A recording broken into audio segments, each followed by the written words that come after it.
R Zone, where a little screen came over your eye, and it was just another Tiger game basically, but it was red sprites, and oh my god, it's so realistic. It's like the commercials were horrible, like Virtua Fighter, the most realistic fighting, and it's just like these red sprites on your eyeball. So I thought that was some of those were good, but really they did not compare to a full-fledged Game Boy game. Especially like what I'll say, like mid Game Boy age games, when they started to get like really cram stuff in there, you couldn't beat it. And Game Boy has a funky screen. It's really huge. Alright, mine's like across the room. I'm not going to go get it, but the screen is green and black. It's not black and white. And it's very hazy during motion. But at the time, man, it really felt like having a portable Nintendo. It was the best thing. It was the best thing in the world. It was incredible. And you didn't know it as a kid that it was so much worse. But it was. But in reality, like if you played the second Mario game, Super Mario Land 2, the 6 coins one with Wario in it, that game is huge. Game's awesome. It's a huge game. You get different hats. Oh, this is not Odyssey isn't the first time we did the hat thing, is it? It's not. You got different hats in that one to get different powers. And it's very interesting to me what they were able to cram in there. Chris, do you have any like notable games from Game Boy that you really liked, by any chance? Yeah, like that Mario game you were talking about. That was such a fun game because it wasn't on Nintendo. It was the only way you could play it, and the characters were different. Like give me Mario, Luigi. Who are these other? Who's this other dude? Right. Who's Mario? Where's Bowser? Where? Yeah. That was a really cool one, and one of my favorites too is like the Gator pinball. Yo, Revenge of the Gator.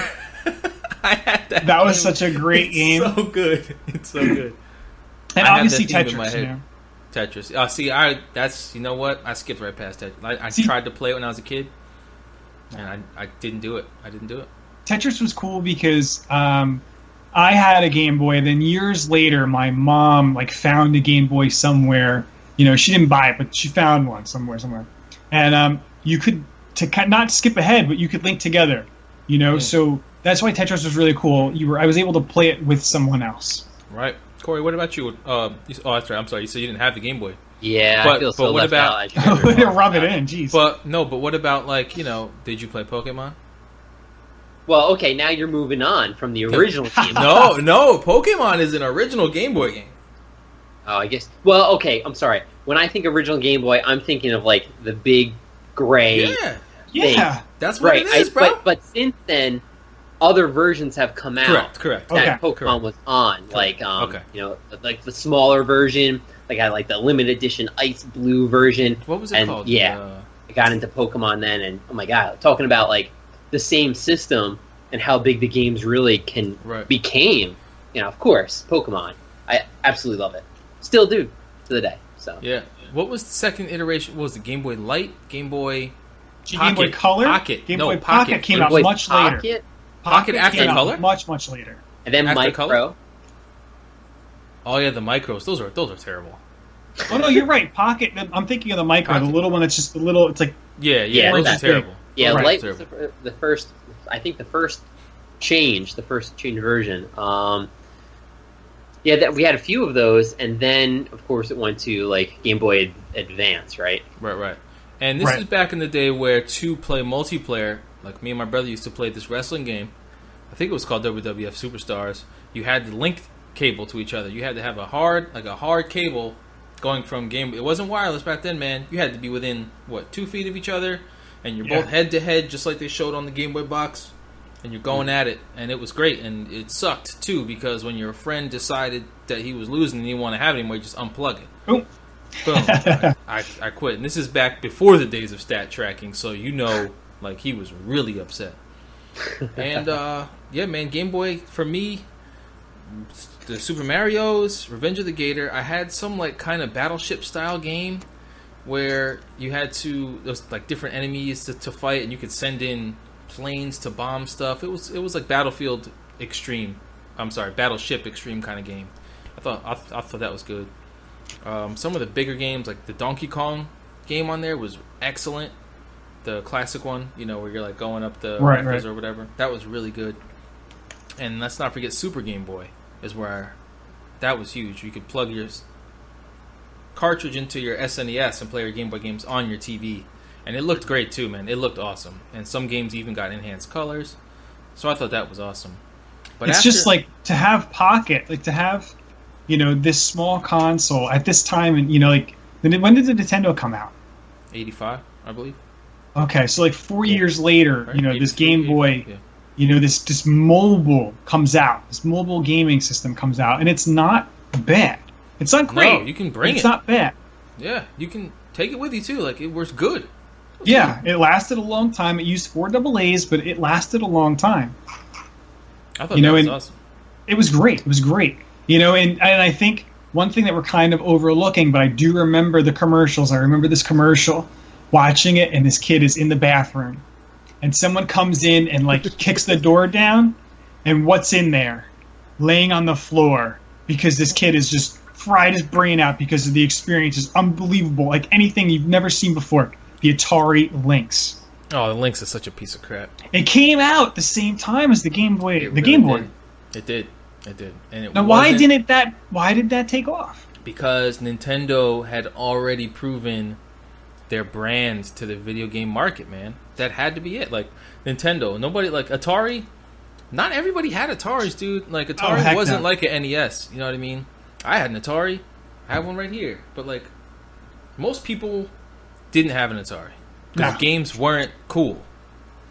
Nintendo came out. They became the household name, so people are like, "Yo, I don't want this Atari thing. Like Atari sucks. Like, why would I get that?" And then, but this Lynx thing, it blew the Game Boy out of the water, man. It had so many. It was colors. It really did. But it at the time, why? Like, I don't want another one. I got a Game Boy, right? Yeah, right. Yeah, I guess so. It is what it is. But after that came the absolute champion, which is notorious for its short battery life, which is also color. I don't even know if it used batteries. You had to use hook it up to a nuclear power plant. This thing, a backlit screen. The graphics were great. They were fantastic. Oh my god, the Game Gear, the Sega Game Gear, destroyed the Game Boy in every possible way. Okay. In every way. I think it beat up Nintendo, I think, if you ask me. Yeah, right? Absolutely. Then it was playing ports of games. Like, yeah, Streets of Rage isn't the same, right, on there. It wasn't, but it was good. Streets of Rage. Yes. I was doing all the moves. I was playing Sonic, which is its own version, which was great. Played just like the Sega ones. I was playing Shinobi. Oh my god, the Shinobi game was so good. You had to get like all 6 different ninjas and stuff. It was fantastic. It's just a fantastic time that I remember having so many games. I had Micro Machines, I had Rise of the Robots, which actually was a horrendous game, but it looked good. And the list just goes on. I played the crap out of it. Chris, did you have a Game Gear? I remember getting a Game Gear for Christmas, or my birthday. I don't remember, but I remember getting it. They were so close together. I do remember getting it, and it was awesome. And I remember, like you said, the batteries. I got batteries. I think, what did it take? 6 AA's? 6 AA's. Yep. And you'd play for maybe an hour, if I remember correctly. Like just over an hour, you get it. And then I had to be like, "Mom, I need more batteries," And then we went to Child's World, which was the Toys R Us back then over near us, and had to get like a battery backup. 2 chargeable batteries, which I still have. I just actually packed up, put away. Wow. But you had to charge one battery. You had the charge battery pack, and you could play while the other one's charging, and it wouldn't charge in time, so you couldn't play for more than an hour, really. But it was really good because it really was so much better than the Game Boy, than the Nintendo. It had color, and the Atari Lynx had color and everything, but it was backlit. It was backlit, yeah. So you know what? I can play it in the car at night when we're driving home, or in the day, because sometimes the daytime light would also wash out a Game Boy too. Yep, because you know what? Because I had my Game Boy and I had my micro screen on top with my light and my speaker and all my other crap on there. I didn't have to carry that no more. Weighed 60 pounds. Yeah, I didn't have to worry about that. I just had my Game Gear right here, 6 batteries, which also weighed probably 20 pounds.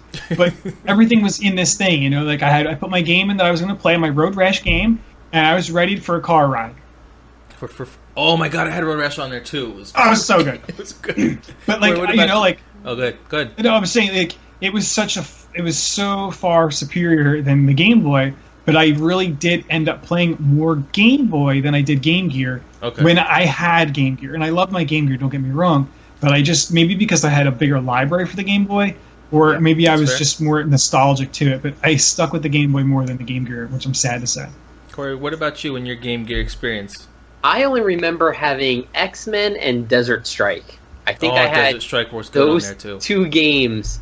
And yeah, I was introduced to rechargeable batteries at that young of an age. It was a must to have. But to Chris's point, how it was excellent, but I only remember playing those 2 games, and that was it. Desert Strike is just a game that you wouldn't think they would even port to a handheld console. Like why? Like who? Nobody's buying Desert Strike, but actually back then, those helicopter strike games were pretty popular. They were weirdly really popular. They were like really popular. Like Desert Strike, Urban Strike, Jungle Strike, and they were good. They were good too.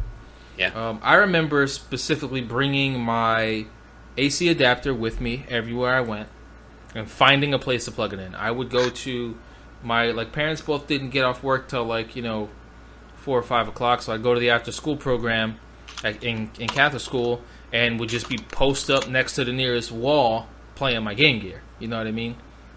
Because I would blow through batteries like crazy, and I knew if I had that, I wouldn't have to stop. You know what I mean? So I spent a lot of time in my bed playing it. I thought it was absolutely that might be one of my favorites, man. That might be one of my favorite ones is the actual Game Gear.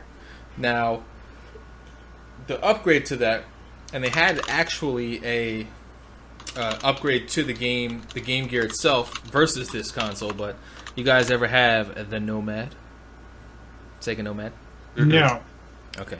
The Nomad. I know of it, but I never had it because I didn't need it. I didn't need it. You really didn't need it. And the Game Gear actually had an expansion port to play Sega cartridges as well.